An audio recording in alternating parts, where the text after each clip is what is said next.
Hello প্রিয় দর্শক, village blog by Parvez, back to my channel. আসসালামু আলাইকুম। নিশ্চয়ই আপনারা সবাই ভালো আছেন, আমিও ভালো আছি। আজ আমি আপনাদের দেখাতে চলেছি যমুনা ফিউচার পার্কের পার্কিং এরিয়া। এই পার্কিংয়ে ড্রাইভাররা পার্কিং করে তার গাড়িটা নির্দিষ্ট জায়গায় রেখে একটু ঘোরাঘুরি করলে পরবর্তীতে দেখা যাচ্ছে ওই ড্রাইভার ওর গাড়ি খুঁজে পেতে একটু সমস্যা হয়। মানে ঠিকঠাক তার গাড়িটা কোথায় যে রেখেছে সে ঠিক তার গাড়িকে খুঁজে পেতে একটু দেরি হয়, মানে একটু ঝামেলায় পড়ে। তাই আমি আপনাদের দেখাতে চলেছি আপনার পার্কিংয়ে রাখা গাড়িটি কিভাবে আপনি সহজেই খুঁজে পেতে পারেন। তার জন্য একটু সতর্কতা অবলম্বন করতে হবে। দেখেন, এই যে আমি আপনাদের দেখাচ্ছি ইয়েলো জোন। আসলে আপনি গাড়ি রাখার এই পার্কিংয়ে বিভিন্ন জোন আছে, যেমন yellow zone, blue zone, black zone, white zone, red zone.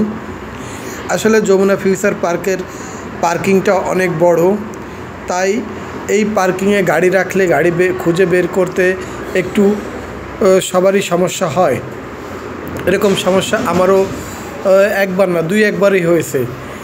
কিন্তু আমি যখন বুঝতে পারলাম যে আমি আমার গাড়িটা কোন জোনে রেখেছি, যেমন আমি আমার গাড়িটা আজ ইয়েলো জোনে রেখেছি, আমি যদি এই পার্কিং থেকে বেরিয়েও যাই বা ব্লু জোনে যাই বা হোয়াইট জোনে যাই, তারপরও আমার গাড়িটা আমি খুব সহজে খুঁজে বের করতে পারবো। প্রিয় দর্শক, আপনারা দেখতে পাচ্ছেন এটা ব্লু জোন। এই ব্লু জোনে যদি আপনারা গাড়ি রাখেন তাহলে ঠিক এই জিনিসটাই আপনাদের মাথায় রাখতে হবে, আপনি কোন জোনে গাড়ি রেখেছেন। যদি ব্লু জোনে গাড়ি রাখেন তাহলে আপনি ওই ব্লু জোনে পিলার নাম্বার দেখে রাখবেন, কত নম্বর পিলারের কাছে আপনি গাড়ি রাখতেছেন। দেখেন,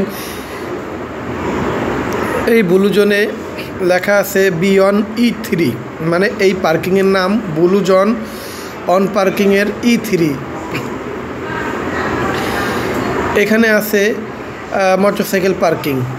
আসলে মোটরসাইকেল পার্কিংও অনেক বড়, এই মাথা থেকে ওই মাথা দেখতে চোখ হয়ে আসে।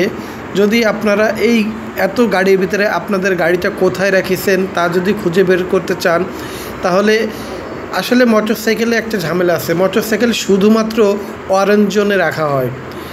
যমুনা ফিউচার পার্কের পার্কিংয়ে মোটরসাইকেল শুধুমাত্র অরেঞ্জ জোনে রাখা হয়, এবং সেক্ষেত্রে আপনাদের চিনে রাখতে হবে কততম পিলারের কাছে আপনার গাড়ি, বা কততম পিলার থেকে কততম লাইনে আপনার গাড়িটা রেখেছেন, সেইটা আপনি খেয়াল রাখতে হবে।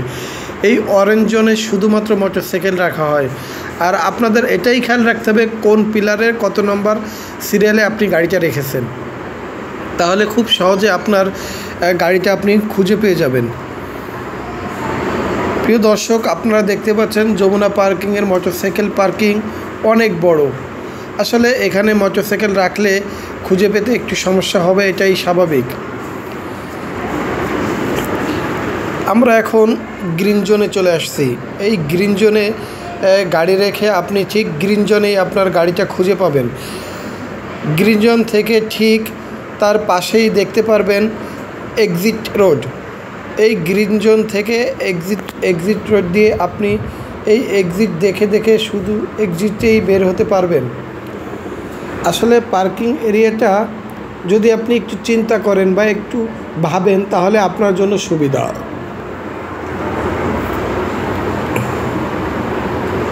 অনেক ড্রাইভার জিজ্ঞেস করে, ভাই আমি বের হব কোন জায়গা দিয়ে, সেই ক্ষেত্রে তাদেরকে দেখিয়ে দেওয়া হয় এক্সিট এরিয়াটা। আসলে আমি বসেছিলাম আমার গাড়িতে, হঠাৎ এক ড্রাইভার এসে আমাকে বলল, ভাই আমি তো বের হতে পারতেছি না, আমি ইতিমধ্যে 2 ঘুল্লি খেয়েছি, আমি বের হওয়ার রাস্তা খুঁজে পাচ্ছি না। তখন আমার মাথায় আসলো এই ভিডিওটা করার জন্য। প্রিয় দর্শক, আমার ভিডিওটা যদি আপনাদের একটুও ভালো লাগে তাহলে লাইক, কমেন্ট এবং শেয়ার করবেন। Thank you.